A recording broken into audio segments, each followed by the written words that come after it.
Order. Before we have our invocation tonight, I'd like to make a statement on behalf of our Southaven Fire Department. Unfortunately, we've lost one of our good friends of our city for many years, one of the best people to ever represent our city. It's a very sad week for us with the passing of former Fire Chief Ron White. The Southaven Fire Department and the City of Southaven mourn the loss of retired Chief Ron White. Chief White passed away Sunday afternoon from natural causes with family and friends by his side. Chief White retired in January after proudly serving the citizens of Southaven for 42 years. His wisdom, vision, and leadership made a significant impact on the city of Southaven and throughout the entire region. He will be greatly missed. Words seem inadequate to express our sadness. Our deepest condolences go out to Miss Ann, Ron Jr., Missy, and the entire White family. Please join us in honoring Chief White and his family in a celebration of his life and his career. Visitation will be from 6 to 8 p.m. on Thursday, August 18th, with a memorial service Friday, August 19th from 1 p.m. to 2:30 p.m. Both services will be held at Colonial Hills Church at 7701 Highway 51 North in Southaven. The family is asking that any donations be made to the Mississippi Burn Foundation in memory of Fire Chief Ron White. He will be missed by many. Personally, he was special to me in my first 3 years, our first three as mayor.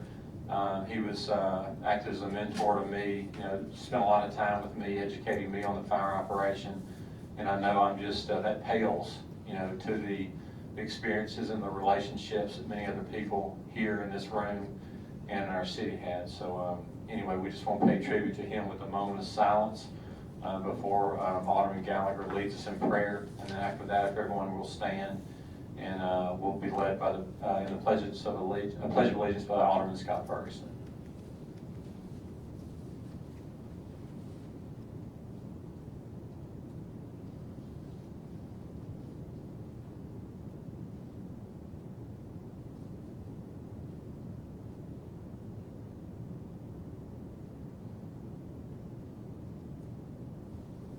Please stand with us at this time.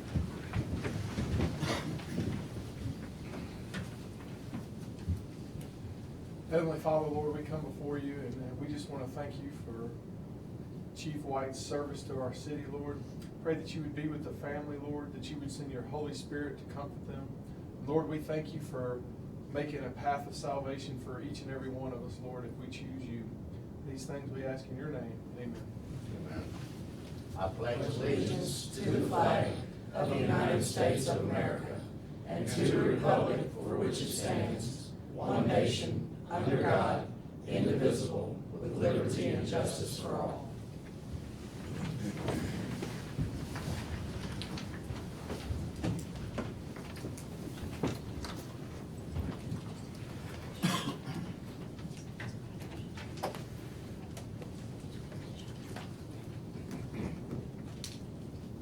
Okay, first on our agenda this evening is approval of the minutes. First of all, for the August 2nd, 2016 meeting, and then after that, we'll need another motion for the budget workshop special meeting on August 5 of 2016. Mr. Mayor, I move we approve the minutes of the regular meeting of August 2nd, 2016 with any additions, deletions, or corrections. Second.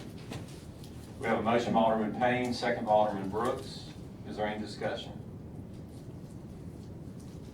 Hearing none, roll call. Alderman Brooks? Yes. Alderman Kelly? Yes. Alderman Payne? Yes. Alderman Gallagher? Yes. Alderman Ferguson? Yes. Alderman Flores? Yes. Okay, and that motion carries. Now, is there a motion to approve the minutes for the August 5th budget workshop special meeting?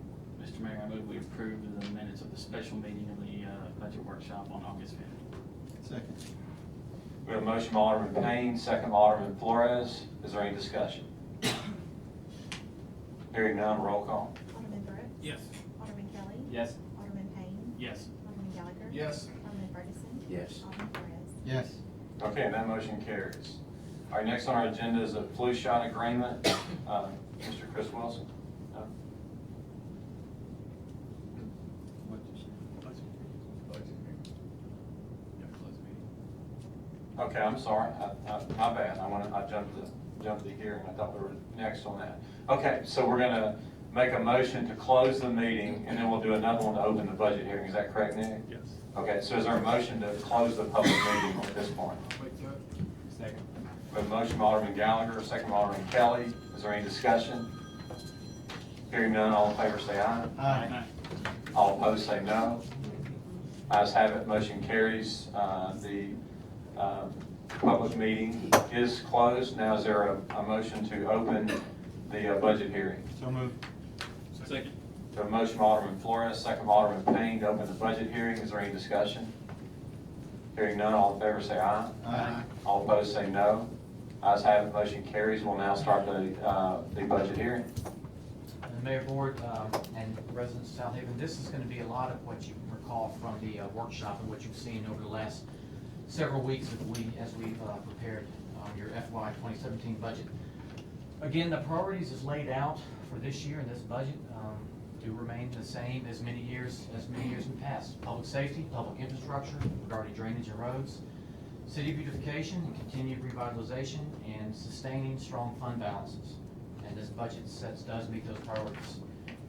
Starting off, just general fund alone, we've received over $47 million of requests from city departments, and our target budget had to be $41.9 million. So that was the work that was before you through the workshop, and as we've gotten to this point. The basic highlights of this budget includes balanced budget. There's no prior year cash reserves or prior year money brought forward to make it balanced. There's no property tax increase, there's no fees increase, there's no utility rate increase, there's no sanitation rate increase. We are over $3.2 million investing into roads, infrastructure, drainage, beautification. There are new positions in this budget as requested and as the department heads came and prioritized. The new police department position is major. We have 4 new positions in the utility department to keep up with their work they continue to do. 2 new dispatch positions, 1 new public defender in court, one spray tech position in parks, and 4 new public work positions for, again, a new crew there. There are a few select targeted market-based salary adjustments within the fire, parks, planning and building, clerk, IT, dispatch. These are not citywide raises in this balanced budget. One thing that we did also, we got our final quote on this morning was, and it is proposed and is included in this balanced budget, is to offer a $100,000 life insurance policy to your firemen and policemen. Currently, all city employees are offered a $25,000 life insurance policy at no cost to them. It is in this budget to increase that to $100,000 for our first responders, which I think is one, it will help in recruitment and will help in retention, and given the line of work they do, I think it's necessary. That is included in this budget. You'll see the 17 as compared to 16.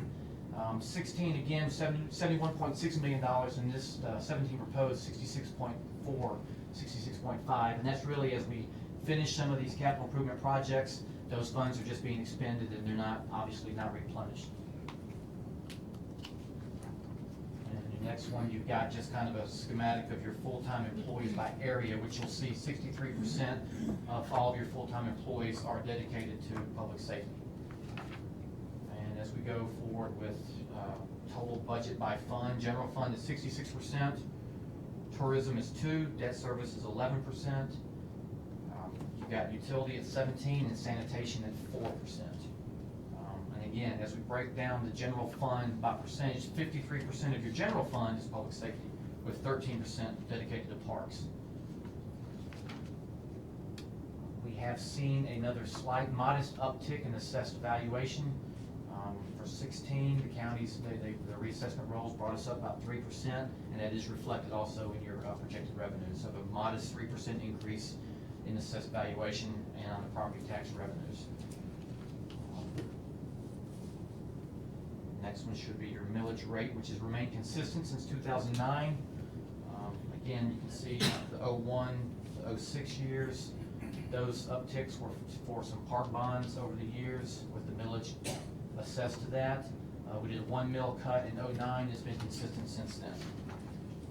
this millage allocation back. Basically what it does, every dollar that comes in, 69 cents of that dollar goes to the general fund tax, and 31 cents goes to debt service. And then this is important too, because we see general fund revenues. This used to be inverse, where sales tax was a greater percentage of our general fund than property tax. You generally like to see property tax as a higher percentage because it's more stable than sales tax and solidifies our tax base.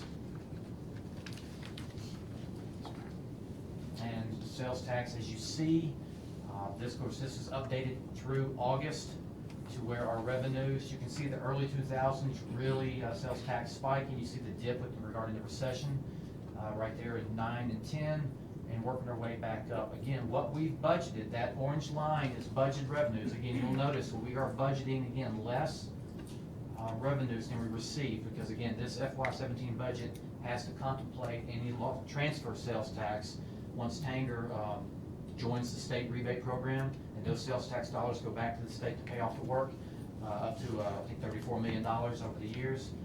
We have to adjust our sales tax accordingly. So we again are budgeting less than we're actually receiving in sales tax to accommodate for that potential sales tax loss. Every dime of general fund property tax brings in 17.075 is in the budget, and your public safety expenses are nearly $24.5 million. So literally every dime that we receive in general fund property tax does in fact go to public safety.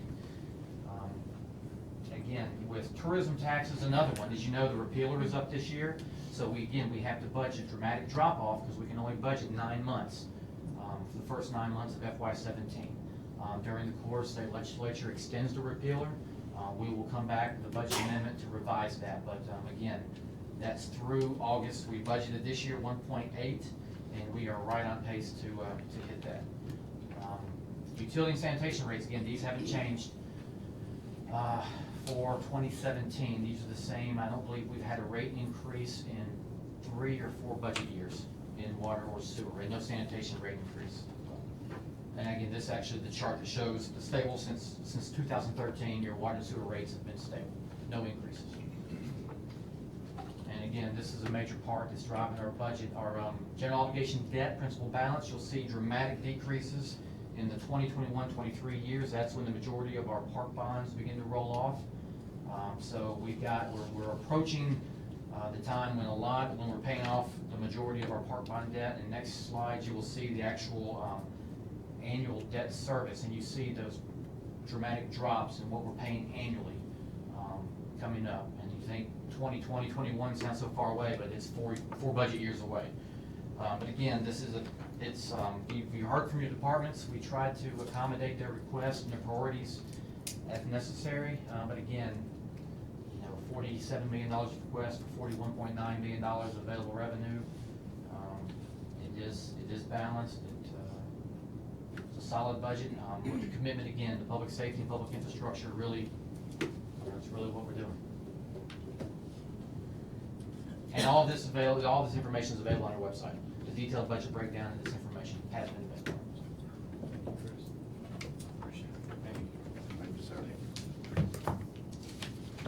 And I'll be happy to answer any questions from the board or anyone else to that. We'll start with the board. Is there any questions regarding it, or comments, or requests, or changes from the board? Other than the comment of thanking Chris and his department and the department heads for the hard work they put in to create a balanced budget for the 4th straight year. I will say department heads understand the reality of limited resources. We know we have some capital improvement expenditures we're going to have to make some tough decisions on down the road. Again, going back with some of that debt, you're going to have some freed up funds in the next few fiscal years. We talked about that,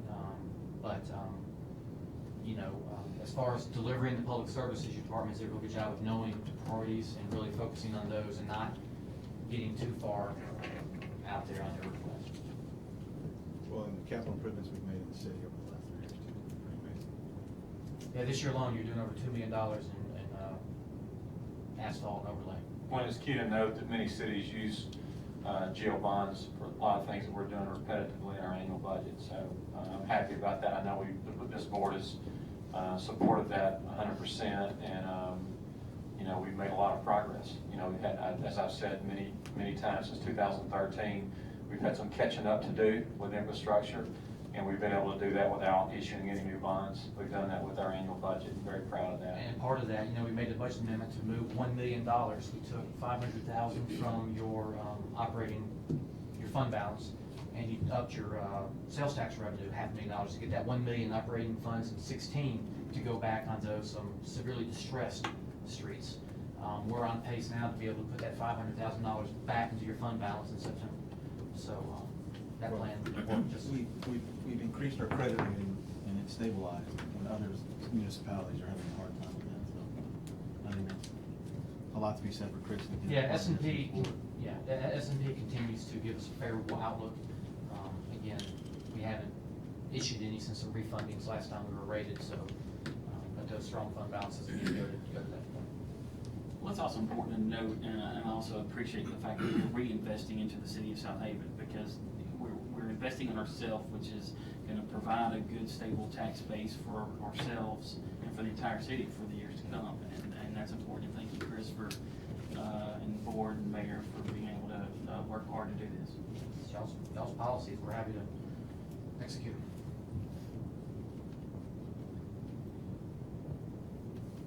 Are there any other specific questions about any line items among the board, or, and then we'll address the, anyone else in the audience who would like to ask questions or speak, but with the board, is there any other line items or anything specific that anyone had questions about or that would like to change?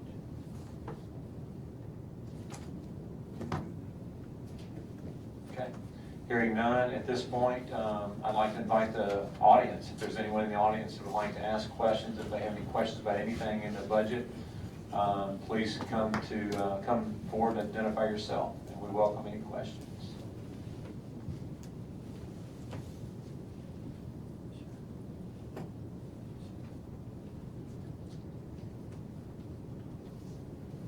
Okay, seeing no one come forward, hearing no questions, is there a motion to adjourn the budget hearing? So moved. We've got a motion by Alderman Flores, second by Alderman Brooks. Is there any discussion? Hearing none, all in favor say aye. Aye. All opposed say no. Ayes have it, motion carries. The budget hearing is now closed. Now is there a motion to reopen the public meeting? So moved. We've got a motion by Alderman Kelly, second by Alderman Brooks. All in favor say aye. Aye. All opposed say no. Ayes have it, motion carries. The public meeting is now open, and we'll proceed on with the next item on our agenda, which is our flu shot agreement. You can address that, Nick. Mr. Nick Manley. It's an agreement between the city and the Walgreens to allow the flu shots for the employees of the city as part of the health care plan. Make that motion. Second. We have a motion by Alderman Brooks, second by Alderman Payne. Is there any discussion? They come here, the employees get there. I think it's either here or at Walgreens. Is that correct? Hold on, Chris, one second. Yeah, they can go to Walgreens and they'll come here. I think we've set up for 3, and there's no charge to the employee or the city for this.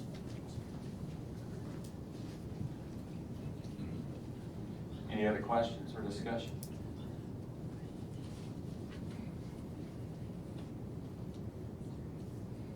Hearing none, roll call. Alderman Brooks. Yes. Alderman Kelly. Yes. Alderman Payne. Yes. Alderman Gallagher. Yes. Alderman Ferguson. Yes. Alderman Flores. Yes. Okay, that motion carries. Next on our agenda is the ordinance for Telepack franchise.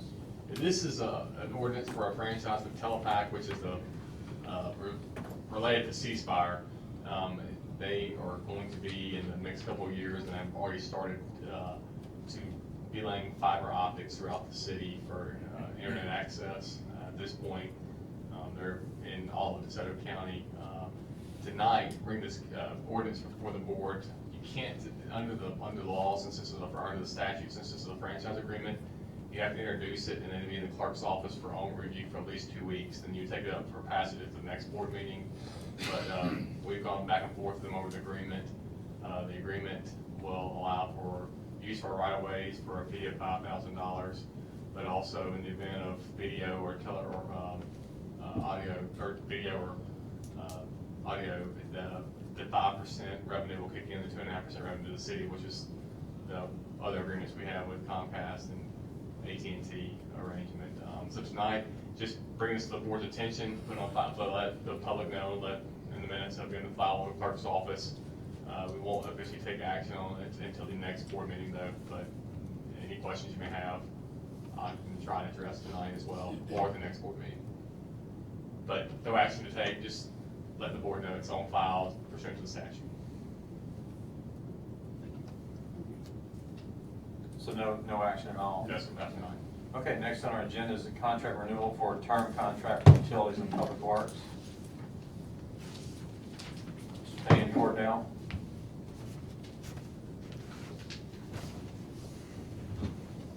Mayor, Board, thank you all tonight.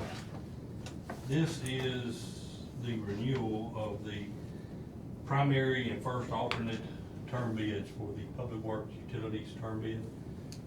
The primary contract was awarded to Tri-Pharma last year with a first alternate contract to L&T Services.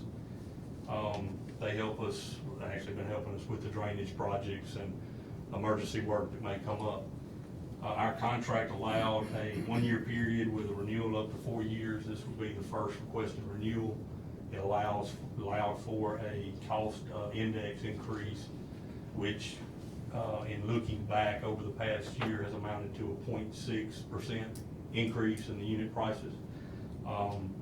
We're asking for board approval tonight for this increase of another year, another renewal year for the primary bid for Tri-Pharma at that rate increase, and the mayor's authority to execute. And then I need another request, for the same for the first alternate.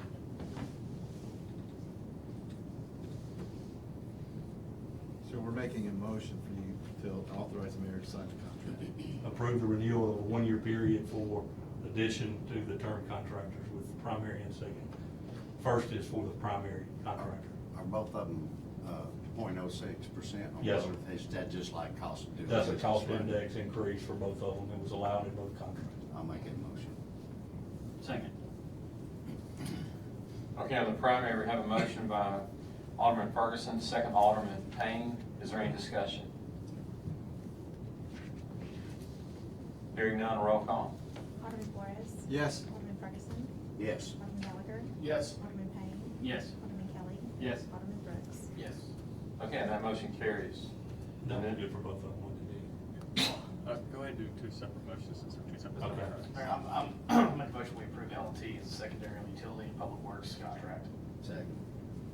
Okay, on the alternate, we have a motion by Alderman Brooks, second by Alderman Ferguson. Is there any discussion?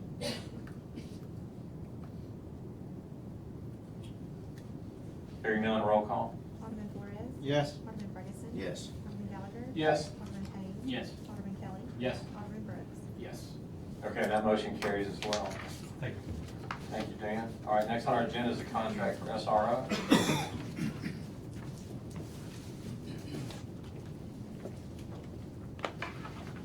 This is the contract with the county school board to allow for the city to provide an SRO officer that will reimburse the city $12,000 towards the cost of our SRO for the student resource officer for those schools in the city of Southaven.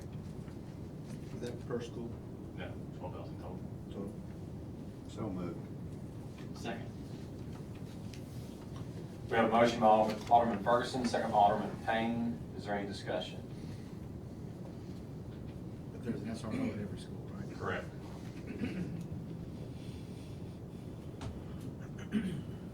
Is there any other discussion? Hearing none, roll call.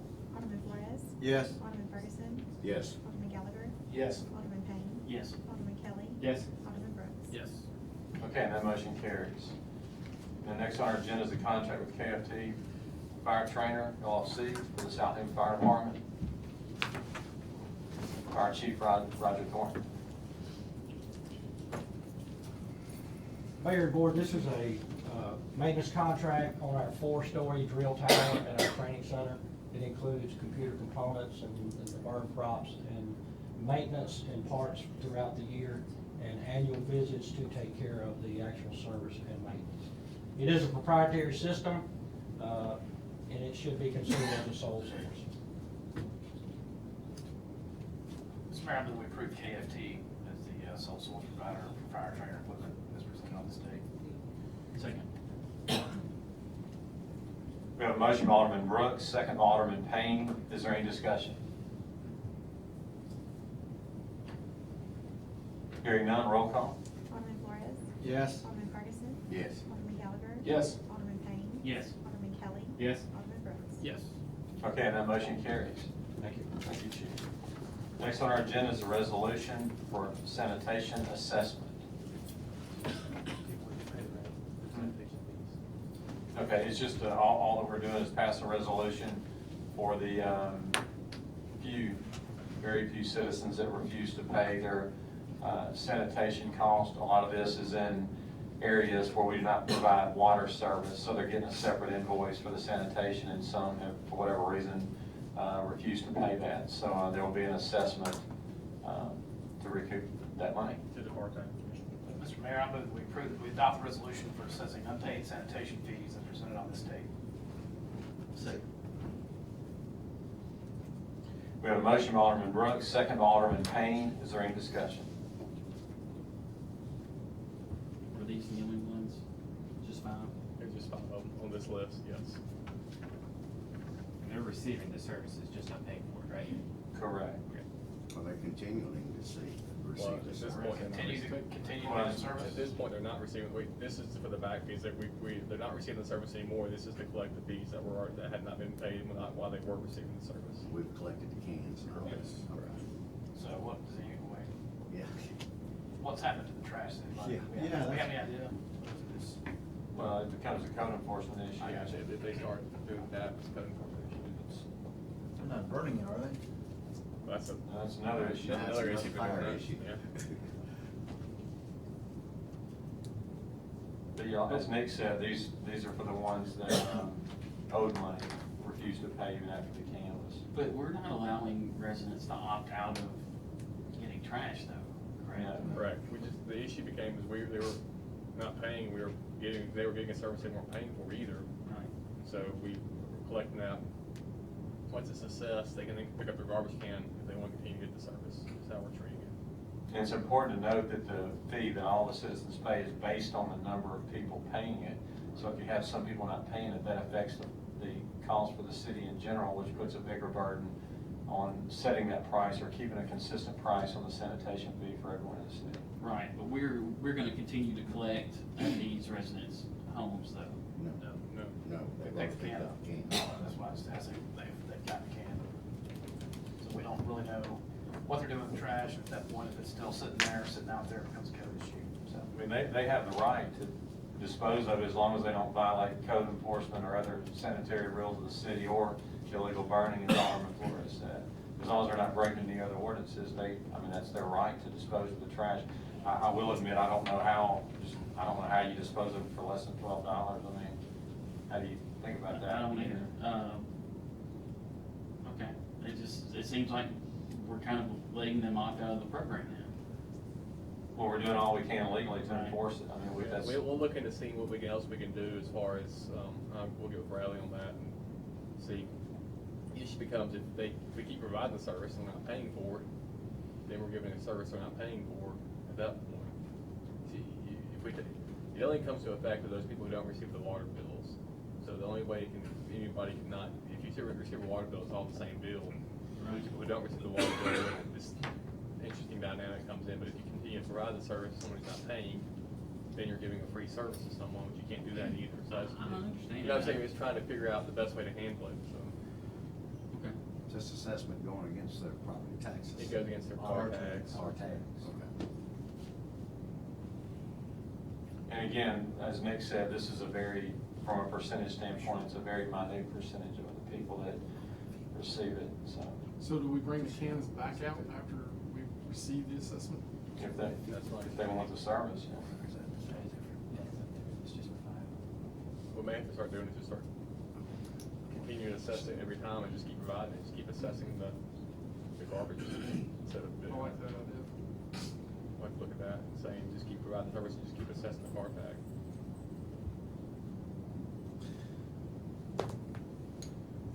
Sad. For 5 houses, 5 residents. Okay, is there any other discussion? Hearing none, roll call. Alderman Brooks. Yes. Alderman Kelly. Yes. Alderman Payne. Yes. Alderman Gallagher. Yes. Alderman Ferguson. Yes. Alderman Flores. Yes. Okay, that motion carries. Next on our agenda is a resolution for filing of liens.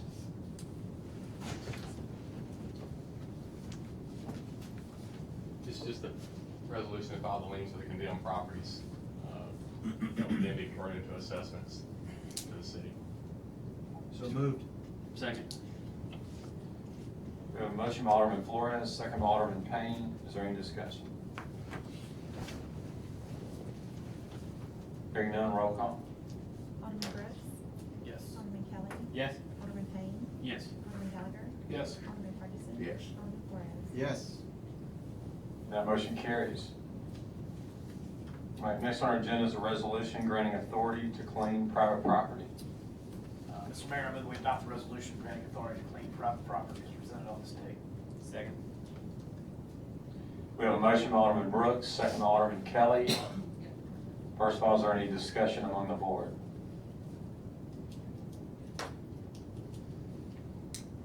Hearing none, is there anyone in the audience that would like to speak regarding any of the properties that are on the list?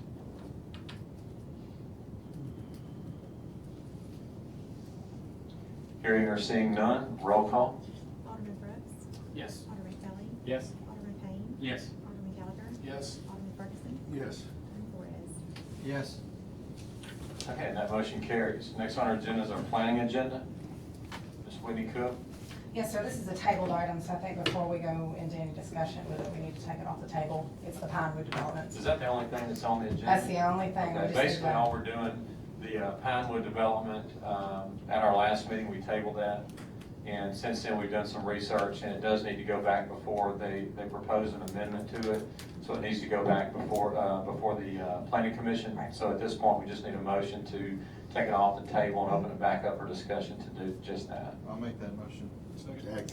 Okay, we have a motion by Alderman Flores, second by Alderman Gallagher.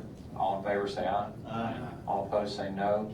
Ayes have it, motion carries. The item is back on the table.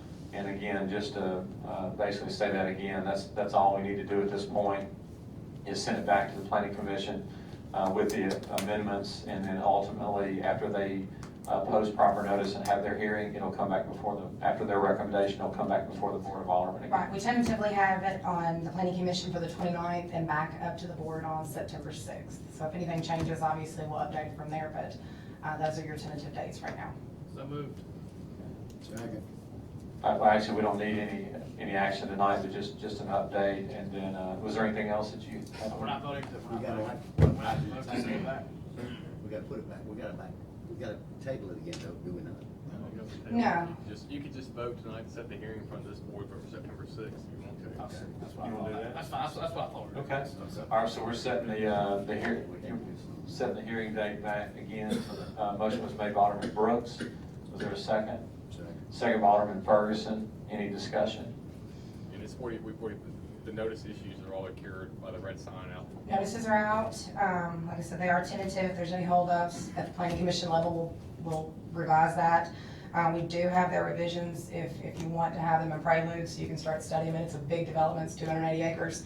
I'll be happy to send that out to everybody, and you can start with your questions. But we've alerted all the residents, we've talked to all the homeowners associations, we have talked to planning commissioners, everybody's on board. The applicant is on board as well, so hopefully it'll be smooth by the time we get back up to you guys. This just goes on revisions they were talking about last time. Yes, there's some additional changes in the text, and I can send that out to you as well, but the primary thing was the warehousing has been removed from it, so. Please do. Okay, any other discussion? Okay, hearing none, roll call to set the hearing. Alderman Brooks. Yes. Alderman Kelly. Yes. Alderman Payne. Yes. Alderman Gallagher. Gallagher? Yes. Alderman Ferguson? Yes. Alderman Flores? Yes. Okay, motion carries, thank you. Okay, next on our agenda is the mayor's report. I'll be quick tonight, just want to update you on a few things. First of all, the previous ordinance committee met and discussed a revision to our transient vendor ordinance.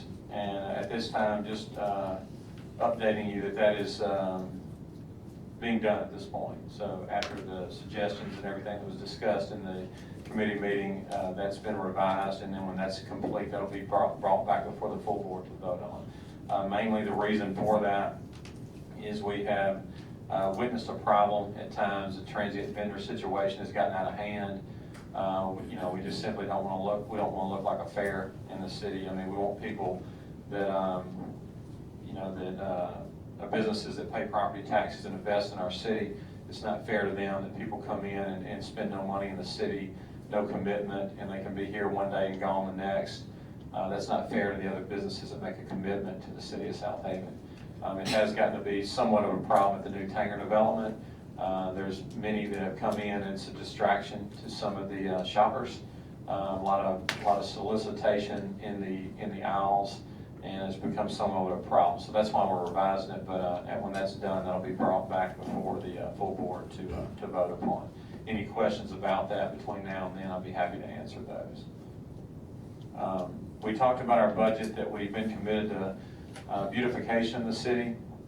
We want to put a good foot forward. We want to know that when people come to our city, that they notice the community pride that we have. It makes us economically attractive for attracting new business. We got a list of things that we have plans to do, but with the 2016 money, we've been working hard for many months. Whitney's done an extensive amount of work on this, and we're working on city entrance signs. And basically what that is, the green signs that you see at all the entrance points of the city of Southaven, many of which are bent and fallen over just because they've been up there for so many years.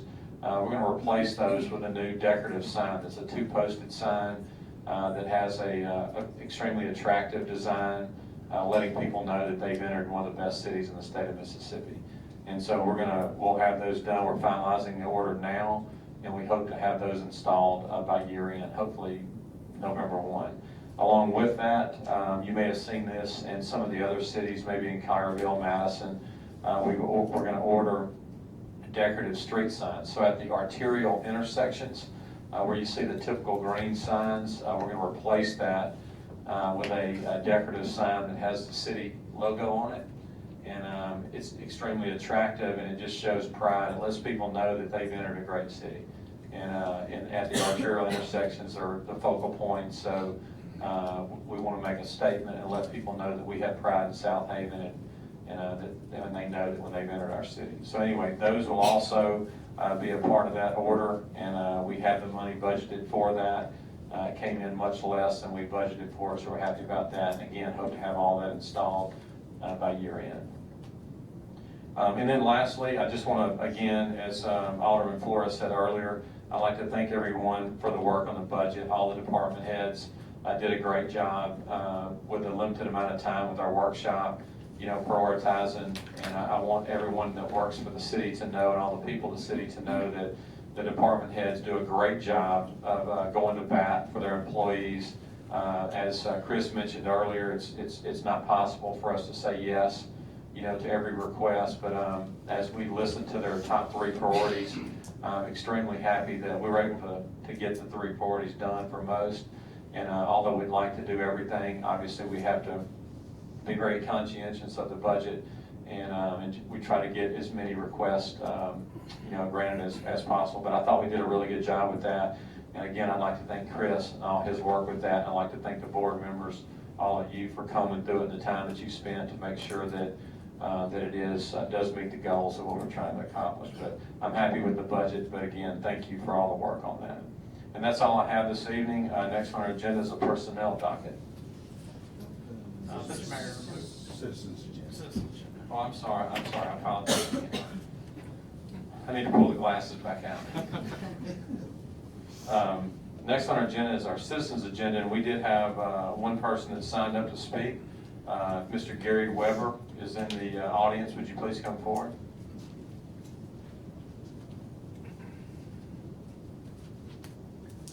Good evening. I'm here on behalf of the residents in the Brambles 55 and older community. And we'd like to see if the city could do something in helping us curb the soil erosion and getting rid of the mud when it rains, the river mud in the streets. All that's dragged onto our driveways, garages, into the homes. And then when it dries up, you've got a dust bowl out there. And people cutting through, driving at, probably speeds they shouldn't be at.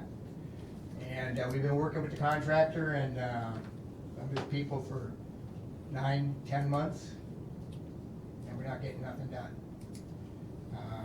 3 weeks ago, there was 8 inches of mud out there. It took a front end loader and 4 people 4 hours to remove it at the Y of the road there at Vineyard Drive in Sagewood. And then all that funneled down our street. They dumped it off on the curb and left it. And we've been working with them ever since, and we've pretty much hit a stone wall. And the city's been good about sending a street sweeper out. He comes out, spends 3-4 hours trying to get the mud off the streets, or the dirt after it's dry. And we appreciate that, thank you, but I think it's a waste of everybody's time and money, because we could be stopping that erosion back at the source. So if we could get some help from the city to look into that, we'd appreciate it. If you got any suggestions we can do, we'll gladly do it. Well, Mr. Rover, we actually, after we got your request Friday, we did discuss that in our department head meeting this morning. And there's some information that we can share with you that may, I don't know if it's the ultimate solution, but it may help explain why it's such a problem. And Mr. Dan Cordell, would you help us with that? Explain basically what we want to talk about is what the problem is the silt screen that's on the vacant lots, that haven't, had a home built on them yet. Those lots, we've had, for whatever reason, the last several years, we've had tremendous, flood events and rain, and sometimes the requirements that our city has are not sufficient to keep all the dirt, inside the silt screen, and sometimes it does leak out onto the roadway. But Mr. Cordell is our city engineer, and he's an expert on flooding. And he definitely is. He's had lots of experience with flooding in Southaven. So to update you and the board, I don't know how long he's been struggling with this. I do know that as of June, he had gotten through to us. So we went out at Whitney's request to look. It's usually in-house code enforcement has an inspector that does the erosion control inspection. We went out in June, and bottom line, the site was not in compliance with the erosion control measures. Now, since then, and I've made the contractor, I know he's been in contact with you, we had the contractor deal directly with him, and we made a list of things that he had to do. At that point, it was about 4 acres. The contractor was behind. There were some areas that were bare. They didn't meet the permit requirements. Since then, we have made him grass most all of the site, and he's gotten curb and gutter in and lined some ditches, so there's less exposed area for erosion. There is still one corner that is protected by a silt fence. Now, silt fence is one line of the fence, and it's a very weak one when it comes to erosion control, and it's not there to provide protection of a 4-acre site. But for the area that it's protecting, it's about the only thing you can do other than the contractor finish. I have looked at the job. I don't know exactly why the contractor hasn't finished this area, because it's literally about the size of this room. So when these rains are gone, we'll be back out there and we'll get them to grass it, stabilize it, and hopefully that'll eliminate that erosion of that location. He's also going to put in some swales at the intersection where there's water sitting, where the sediment builds up also, because it's sitting there, so it has time to come out. There's never, no matter what improvements you do, there's never a zero balance game. You're going to get some erosion from any BMP. It's a best management practice. It doesn't cure everything. So some of it's the nature of the construction and the development.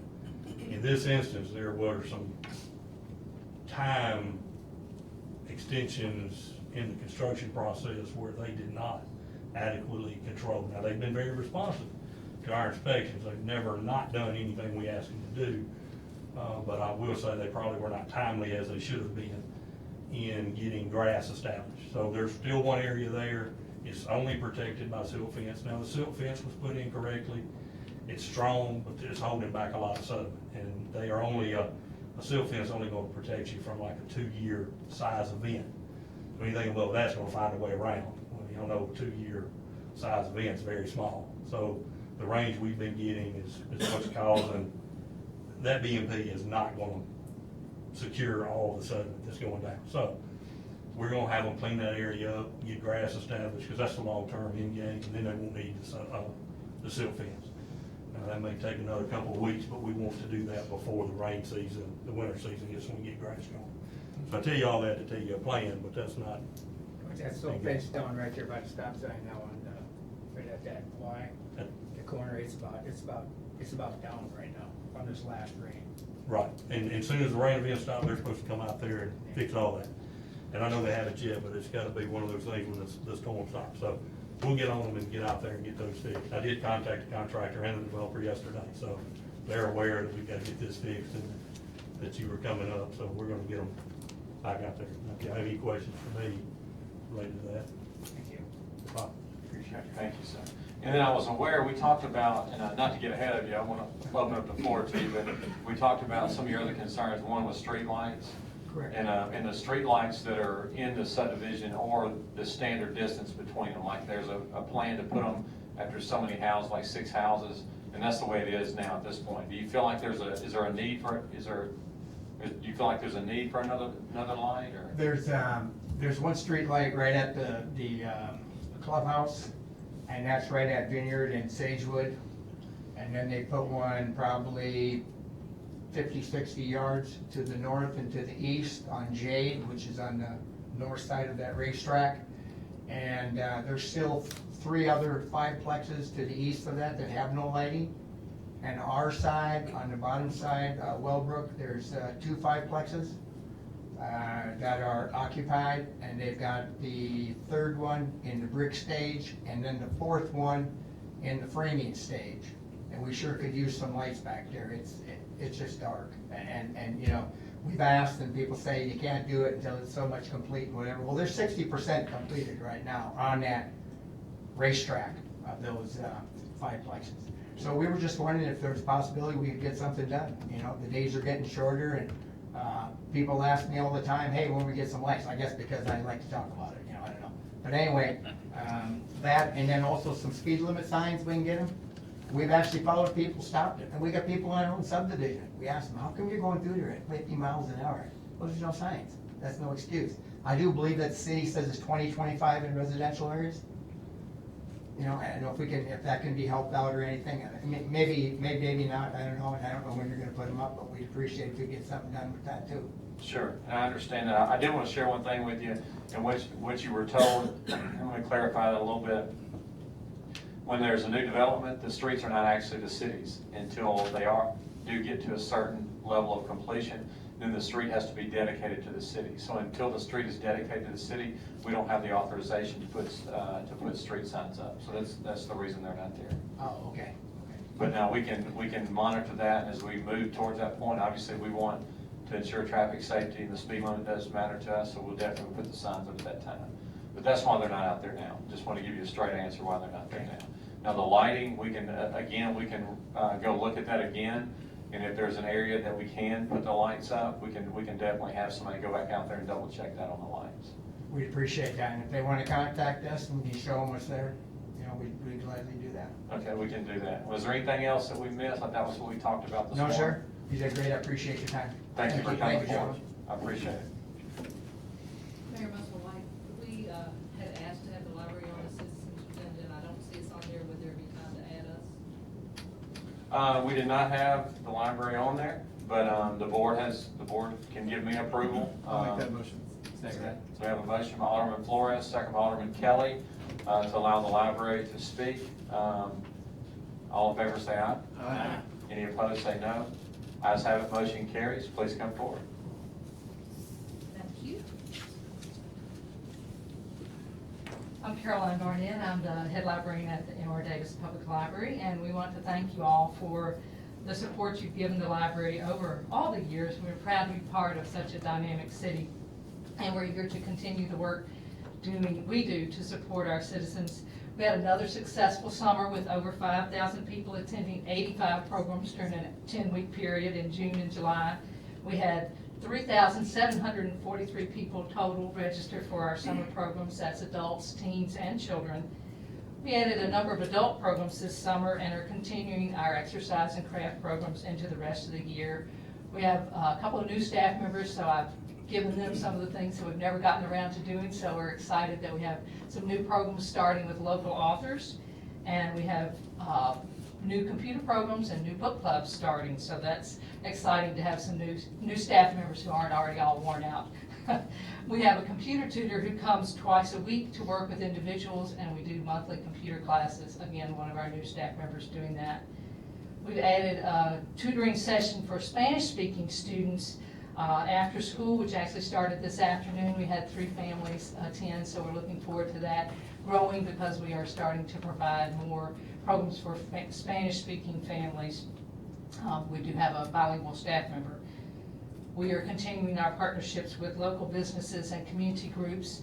I know that you have gotten the information that we were asking for an additional $9,500 to be added to our library budget that would allow us to update our science and technology books.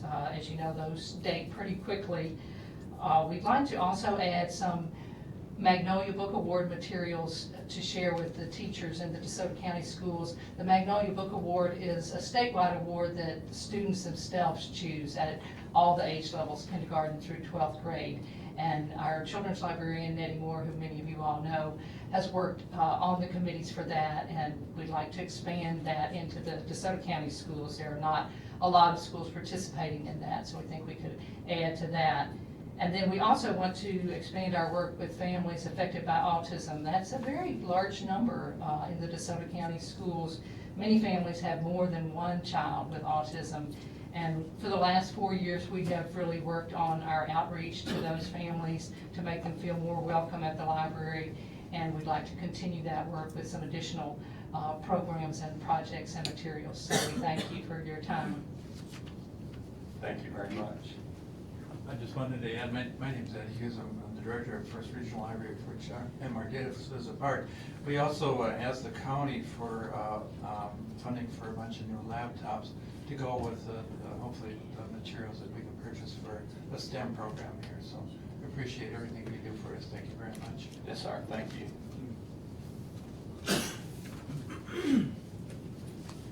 Okay, next on our agenda is our personnel docket.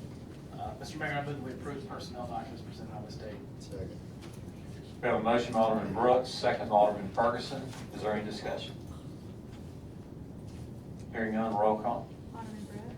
Yes. Alderman Kelly. Yes. Alderman Payne. Yes. Alderman Gallagher. Yes. Alderman Ferguson. Yes. Alderman Flores. Yes. Okay, and that motion carries. All right, next on our agenda is our city attorney's legal update. Nothing this evening. Next on our agenda is our claims docket. Mr. Mayor, I move we approve claims docket in the amount of $2,070,363.23 with any, including domain checks and payroll. Second. We have a motion by Alderman Payne, second by Alderman Brooks. Is there any discussion? Hearing none, roll call. Alderman Flores. Yes. Alderman Ferguson. Yes. Alderman Gallagher. Yes. Alderman Payne. Yes. Alderman Kelly. Yes. Alderman Brooks. Yes. Okay, that motion carries. Then docket 2.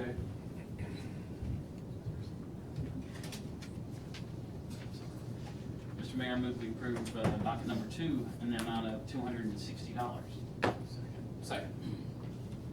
We have a motion by Alderman Payne, second by Alderman Brooks. Is there any discussion? Hearing none, roll call. Alderman Ferguson. Yes. Alderman Gallagher. Yes. Alderman Payne. Yes. Alderman Kelly. Yes. Alderman Brooks. Yes. Okay, that motion carries as well.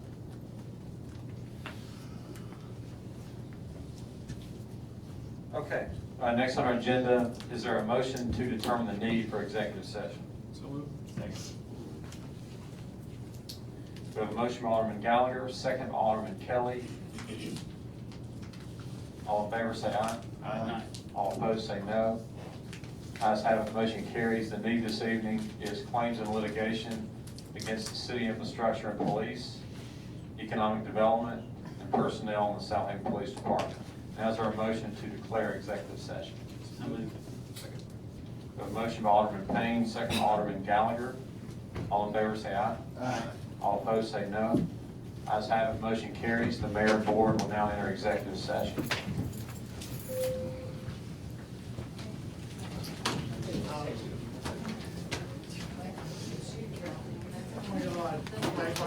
You too. All right.